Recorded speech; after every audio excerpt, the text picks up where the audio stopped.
नमः संस्कृताय मित्राणि, सर्वेभ्यो नमो नमः। आप सभी का स्वागत है आज के इस व्याख्यान में। हम लोग दुर्गा सप्तशती के 10वें अध्याय का अध्ययन कर रहे थे। तो 10वें अध्याय के हमने 17 श्लोकों का अध्ययन कर लिया था कि 10वें अध्याय के 17वें श्लोक में देवी ने क्या किया था कि अपने बाणों के द्वारा उस राक्षस के, शुंभ नाम के दैत्य के जो खड्ग और चर्म है, यानी कि जो उसका ये खड्ग और चर्म यानी तलवार और ढाल जो थी, उसको अपने तीक्ष्ण बाणों से क्या किया था, चिच्छेद काट दिया था। ठीक है, तो यहाँ देवी और शुंभ का युद्ध चल रहा था। तो उसी युद्ध को हम लोग आगे कंटिन्यू करते हैं।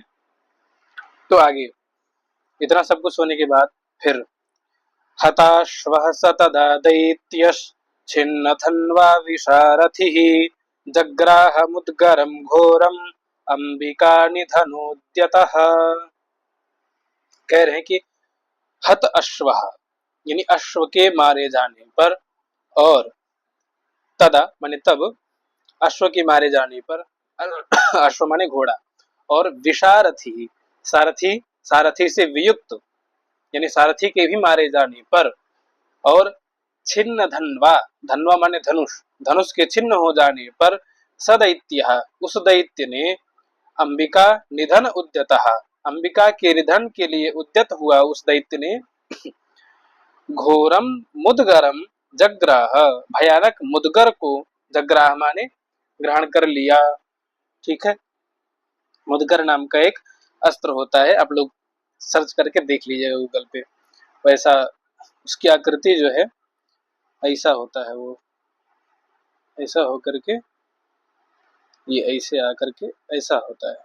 ठीक, ऐसा मुदगर होता है, लेकिन ये तलवार नहीं, गोला टाइप का होता है। ठीक है, तो मुदगर जिसके सर पे मार दो बैठ जाएगा, धस जाए नीचे जमीन पर।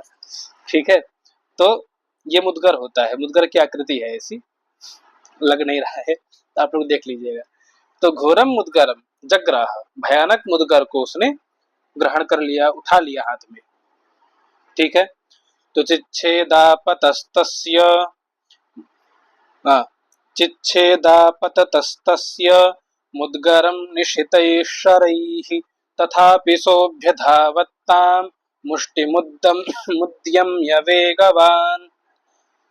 तो अब यहाँ पर आगे कह रहे हैं कि तस्य यानी उस राक्षस के आपततः आने पर, ना, आपततः आने पर या आता हुआ देख करके, है ना, देवी ने क्या किया कि निशितैः शरैः, निशित शित माने क्या होता है, एकदम तीक्ष्ण, और निशित माने बहुत अधिक तीक्ष्ण, शरैः बाणों से उसके मुदगर को चिच्छेद काट दिया था। ठीक है, तो भयानक बाणों से जो बहुत तीक्ष्ण है उन बाणों से उसके मुदगर को चिच्छेद काट दिया या तोड़ दिया। ठीक है, अब मुदगर भी कट गया, तथापि फिर भी सह, वह जो राक्षस है वह मुष्टिम उद्दम्य, मुष्टिम अर्थात मुक्का बना करके, हाथ को उठा करके मुक्का बना करके, वेगवान वेग पूर्वक, अभ्यधावत देवी की ओर दौड़ा। ठीक है, कोई अस्त्र नहीं मिला तो मुक्का ही मारूंगा। ठीक है, ऐसा सोच के वह मुक्का बना के देवी की ओर दौड़ पड़ता है। फिर समुष्टिम पातयामास हृदये दैत्यपुंगवः देव्यास्तं चापि सा देवी तलेनोरस्य ताडयत्। तो अब यहाँ पर कह रहे हैं कि स यानी कि वह जो शुंभ था, उसने देव्या देवी के हृदय में, उस दैत्य पुंगव ने, दैत्यराज ने मुष्टिम पातयामास, हृदय माने उनके छाती पर, वक्षस्थल पर, हृदय स्थान पर मुष्टि से, पातयामास माने प्रहार कर दिया। ठीक है, देवी को मारा, उसने एक मुक्का मारा। और च, और तम अपि, उसको भी, तम यानी उस शुंभ को भी, सा देवी उन देवी ने क्या किया, तलेन उरस्य अताड़यत, तलेन उरसी, यहाँ पर यड़ संधि है। ठीक, उरसी अताड़यत, तत् सा देवी उन देवी ने, तल कहते हैं हाथ का तल, जानते हैं ना, हाथ का जो पंजा होता है, उस पंजे के तल से तल से क्या किया, उसके उरस्य, उर माने छाती पर, अताड़यत मारा। जैसे आप किसी को धक्का देते हैं ना पीछे की ओर, तो कैसा हाथ की आकृति कैसे रहती है, मुट्ठी बंद नहीं रहती, हाथ पूरा खुला हुआ रहता है और तल होता है हाथ का, ठीक, जिसको हथेली कहते हैं। उस हथेली के बल से आप पूरा धक्का देते हैं। तो वैसे ही देवी ने हथेली से उसको, जैसे थप्पड़ मारना कहते हैं, तो उसके उरसी यानी वक्षस्थल पर या छाती पर बहुत जोर का एक थप्पड़ मार दिया। ठीक है, जब देवी ने बहुत जोर का थप्पड़ मारा तब क्या हुआ कि तल प्रहाराभिहतो निपतात महीतले सदैत्यराजः सहसा पुनरेव तथोत्थितः।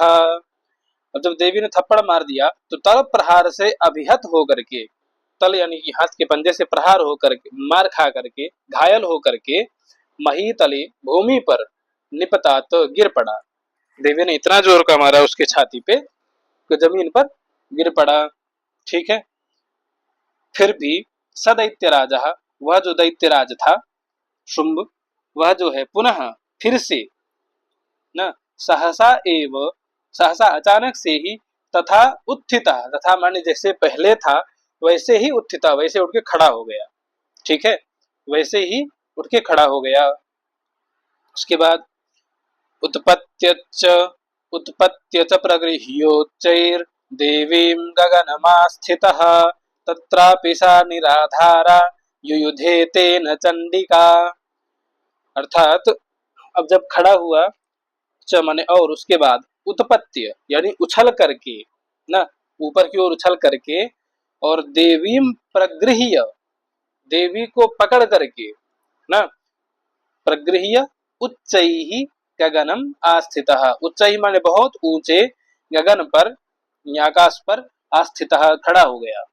ठीक है, अब यहाँ पर प्रगृह्य ये है और उसके साथ में उच्चैहि। ठीक है, तो प्रगृह्य के या का जो आ है, उस आ को और इस ऊ को, इन दोनों को मिलाकर के गुणादेश हो गया है, तो आ और ऊ को ओ आदेश हो जाता है। जैसे गंगोदकम में बनाया ना, गंगा उदकम गंगोदकम, वैसे ही प्रगृह्य उच्चैहि प्रगृह्योच्चैहि। ठीक है, तो प्रगृह्य यानी देवी को पकड़ करके, देवी प्रगृह्य, देवी को पकड़ करके, उच्चैहि यानी ऊंचे गगन में आस्थित हो गया, स्थित हो गया। तो देवी को भी ऊपर उठा ले गया, खुद भी ऊपर हो गया।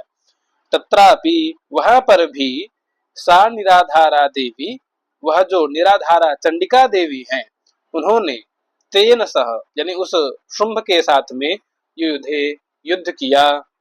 ठीक है, कहां पर, तत्रापि वहां आकाश में भी।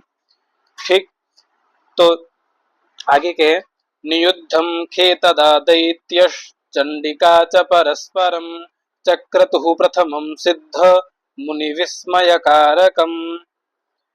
अब कह रहे हैं कि तदा, उसके बाद, दैत्य चंडिका च, दैत्यश्च चंडिका च, दैत्य और चंडिका परस्पर यानी आपस में, खे माने आकाश में, खम शब्द है, खम माने आकाशम, तो उस खम शब्द से सप्तमी विभक्ति में खे अर्थात आकाश में, निराधार आकाश में, नियुद्धम अर्थात युद्ध करने लग गए। कैसे, परस्परम एक दूसरे के साथ, नियुद्धम युद्ध कर रहे थे। ठीक, नियुद्धम चक्रतु, चक्रतु क्रिया ये है, नियुद्धम कर्म है, तो नियुद्धम चक्रतु नियुद्ध करने लग गए, लिट लकार क्री धातु क्रिय करने। ठीक है, तो जब युद्ध करने लगे तो प्रथमम पहले, सिद्धों और मुनियों को यह विस्मय कारक लगा, मुनियों और विस्मय को, मुनियों और सिद्धों को विस्मय करा देने वाला था। क्योंकि सिद्ध कौन होते हैं, जो बहुत अधिक शक्तियों को सिद्ध किए होते हैं, जो जल में भी चल सकते हैं, थल में भी चल सकते हैं और नभ में भी चल सकते हैं, नभ यानी गगन में। वैसे मुनियों के पास भी ये शक्तियां होती हैं। ठीक है, तो इन सबको आश्चर्य हुआ कि ये कौन है जो ऊपर लड़ रहा है आकाश में। तो देवी और वह शुंभ नाम का असुर था, असुर होते हुए भी उसके पास इतनी शक्तियां हैं। तो इसलिए जो आकाश में युद्ध हो रहा है उसको देख करके सिद्धों यानी जो बहुत शक्तियों को सिद्ध किए हुए हैं और जो मुनि है उन सभी को विस्मय हुआ ऊपर देख करके। ठीक है, उसके बाद आगे कहे ततो नियुद्धं सुचिरं कृत्वा तेनाम्बिका सह उत्पात्य भ्रामयामास चिच्छेपधरणीतले। ततः यानी उसके बाद क्या हुआ? तेन अंबिका सह, उसने अंबिका के साथ में, या अंबिका ने तेन सह, अंबिका ने उनके उसके साथ में, वह जो युद्ध शुंभ है उसके साथ में, सुचिरम बहुत देर तक, नियुद्धम कृत्वा नियुद्ध करके, यानी अच्छे प्रकार से युद्ध करके ना, बहुत देर तक उसके साथ ऊपर ही गगन में ही युद्ध करके, उसके पश्चात उत्पात्य, उस शुंभ को उत्पात यानी उठा करके, और भ्रामयामास यानी घुमा करके, धरणी तले चिक्षेप, धरणी तले अर्थात पृथ्वी पर चिक्षेप फेंक दिया आकाश से देवी ने। ठीक है, अर्थ कैसे आएगा? तो अंबिका, ये आपका कर्ता पद है इस श्लोक में। तो अंबिका ने तेन सह, उसके साथ बहुत देर तक युद्ध करके, उसको उत्पात्य उठा करके, भ्रामयास मास घुमा करके ना, उसको ऊपर उठाया दोनों हाथ से और उसको घुमाया, और घुमा करके धरणी तले पृथ्वी पर चिक्षेप फेंक दिया ऊपर से नीचे। ठीक है, आगे सक्षिप्तो धरणीं प्राप्य मुष्टिमुद्यम्य वेगितः अभ्यधावत दुष्टात्मा चंडिका निधनेच्छया। कि स धरणीं क्षिप्तः, वह धरणी पर फेंका गया हुआ न, वह जो राक्षस था उसको धरणी पर अर्थात पृथ्वी पर फेंक दिया गया था। तो वह धरणीं प्राप्य अर्थात पृथ्वी को प्राप्त करके जब पृथ्वी पर पहुंचा है ना, गिर पड़ा, तब क्या किया? फिर से मुष्टिम उद्यम्य वेगितः चंडिका निधनेच्छया अभ्यधावत सदुष्टात्मा, दुष्टात्मा सा का विशेषण कर दीजिएगा। तो वह दुष्टात्मा, दुष्ट आत्मा वाला है ना, शुंभ नाम का दैत्य, चंडिका को निधन माने मारने की, इच्छया माने इच्छा से, वेगितः वेग पूर्वक, मुष्टिम उद्यम्य, मुष्टि माने फिर से मुक्का बना करके, अभ्यधावत देवी की ओर दौड़ पड़ा। ठीक है, इसकी इच्छा क्या रही है? चंडिका का निधन, यही इच्छा रही है। ठीक है, तो अब आगे कहे तमायांतम ततो देवी सर्वदैत्यजनेश्वरम जगत्यां पातयामास भित्वा शूलेन वक्षसि। तो तम यानी उस राक्षस को, जो सर्व दैत्य जनेश्वरम है, सभी दैत्य जनों का जो ईश्वर है, राजा है। ठीक है, तो उस सभी दैत्यों के राजा को आयांतम आता हुआ देख करके, तथा उसके बाद देवी ने क्या किया उसको? कि शूलेन, देवी ने शूलेन अपने त्रिशूल से उसके वक्षसी, वक्ष कहते हैं छाती को, तो छाती को भित्वा भेद दिया, भेद करके, भित्वा क्त्वा प्रत्यय है ना, तो दो क्रिया के अर्थ में प्रयुक्त होता है। तो एक तो भित्वा भेद करके, और पातया मास, देवी ने उसको क्या किया? अपने त्रिशूल से उसके वक्ष स्थल पर, छाती पर भेद दिया, छाती को भेद दिया, आर पार कर दिया त्रिशूल को, और जगत्याम अर्थात पृथ्वी पर पातया मास गिरा दिया। ठीक है, तो ऐसे ही उसको ही मारा था, निशुंभ को भी, उसके भी त्रिशूल ही आर पार कर दिया था देवी ने। तो यहाँ पर भी त्रिशूल उसके वक्षसी हृदय पर या छाती पर भित्वा भेद करके जगत्याम पृथ्वी पर पातयामास गिरा दिया। और आगे सगतासु पपातोर्व्याम देवी शूलाग्रवीक्षतः चालयन् सकलां पृथ्वीं साब्धिद्वीपां सपर्वताम्। अब कह रहे हैं कि स उर्व्याम पपात, वह उर्वी पर, उर्वी माने पृथ्वी पर, पपात माने गिर पड़ा। ठीक है, गुण संधि यहाँ पे। ठीक है, और कैसे गिरा?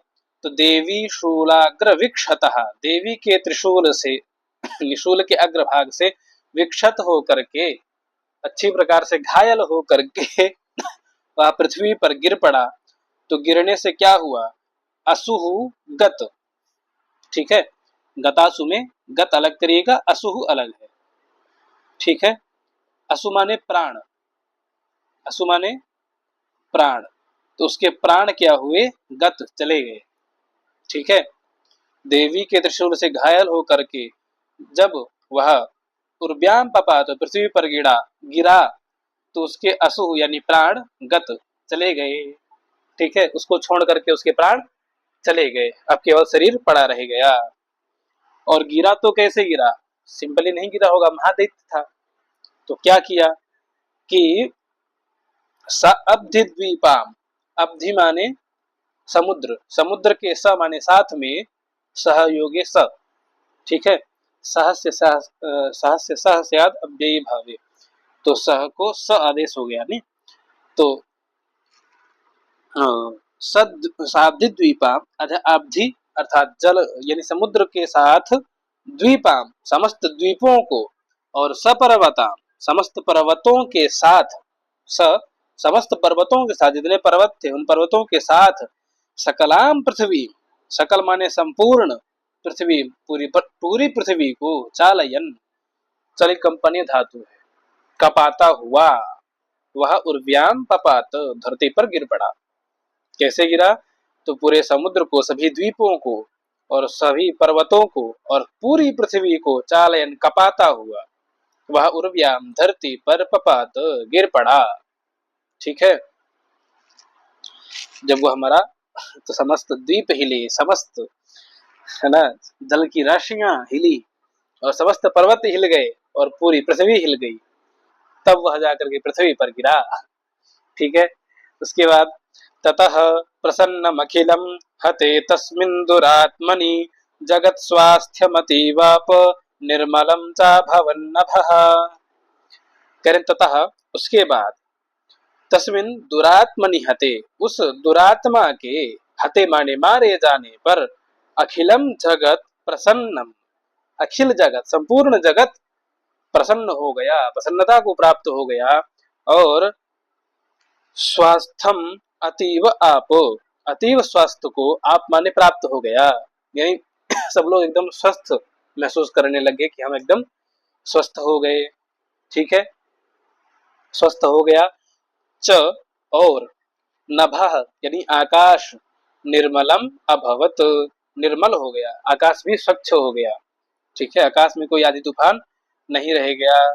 ठीक है, आगे उत्पात मेघा सोलकाये प्रागा संस्ते शमं ययुः सरितो मार्गवाहिन्यस् तथा संस्तत्र पातिते।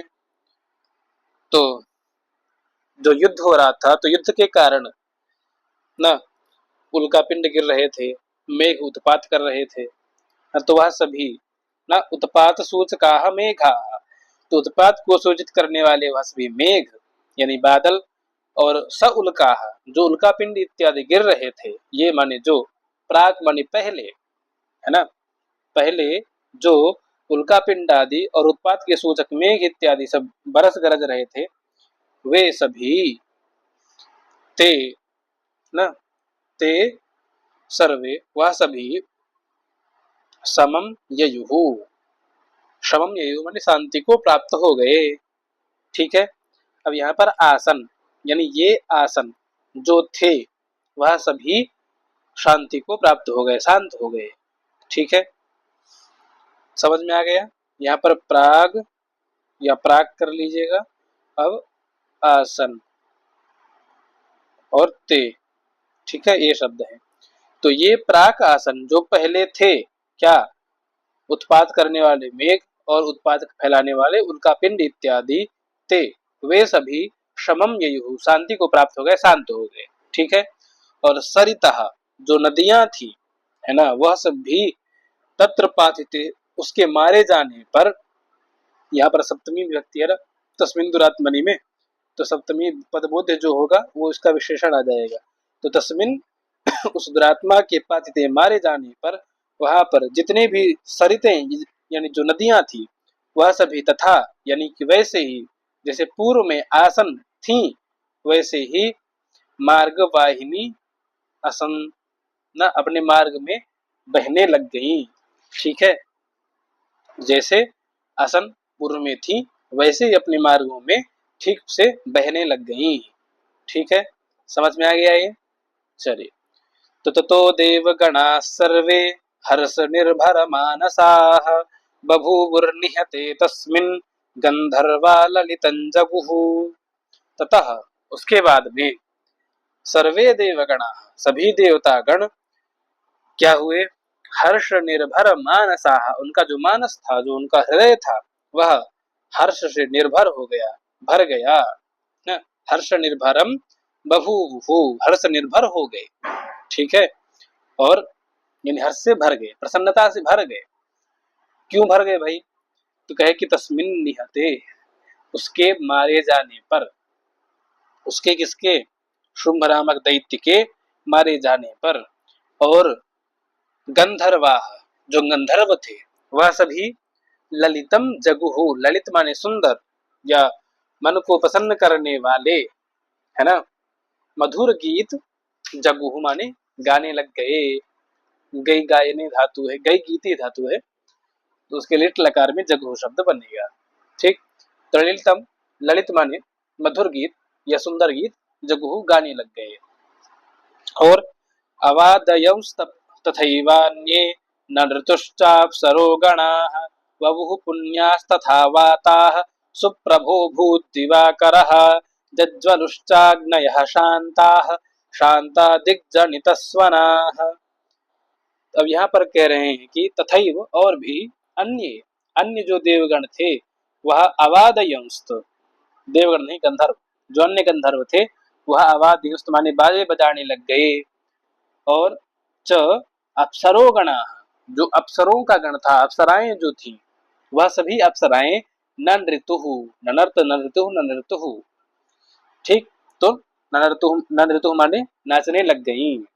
और तथा और वाताः पुण्याः वपुः, वाताः माने वायु, वायु जो है वह पुण्य होकर पवित्र होकर के वपुः बहने लग गई।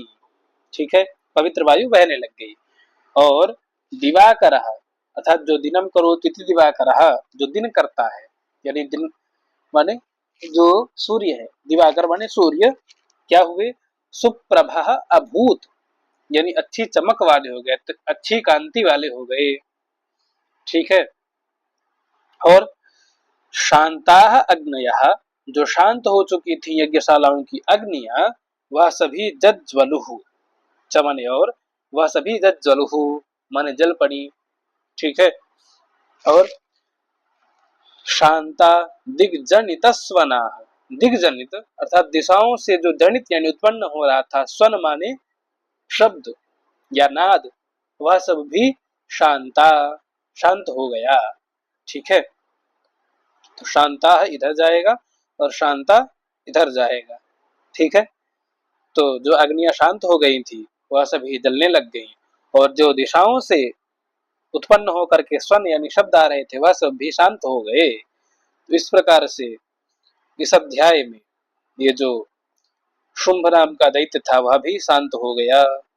ठीक है, निपाट दिया देवी ने त्रिशूल के प्रहार से। तो जय जय श्री मार्कंडेय पुराणे सावर्णिके मनवंतरे देवी महात्म्ये शुंभो नाम दशमः। ना, यहाँ पर जो इसको नहीं करना है, इसको नहीं करना है, और इसे ठीक है। तो मार्कंडेय पुराण के अंतर्गत सावर्णिक जो मनवंतर है, उस मनवंतर की कथा में देवी महात्म्य में शुंभ के वध रूपी यह 10वां अध्याय यहीं पर संपन्न होता है। इस अध्याय में पूरे 4 उवाच थे। ठीक है, तो जो चारों उवाच में 2 देवी के उवाच थे और 2 ऋषि के उवाच थे, तो वो 4 उवाच हो गए।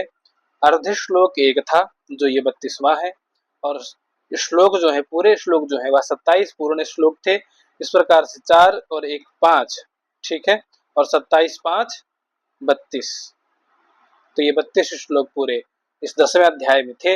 एवं इस प्रकार से आदितः यानी प्रारंभ से लेकर के अब तक 575 श्लोक यहाँ पर संपन्न हो गए। ठीक है, तो आपका यह अध्याय भी यहीं पर संपन्न होता है। अब हम सब मिलेंगे अग्रिम व्याख्यान में, तो उसमें 11वें अध्याय को प्रारंभ करेंगे। आप सभी लोग अंत तक जुड़े रहे उसके लिए बहुत बहुत धन्यवाद। नमः संस्कृताय, सर्वेभ्यो नमो नमः।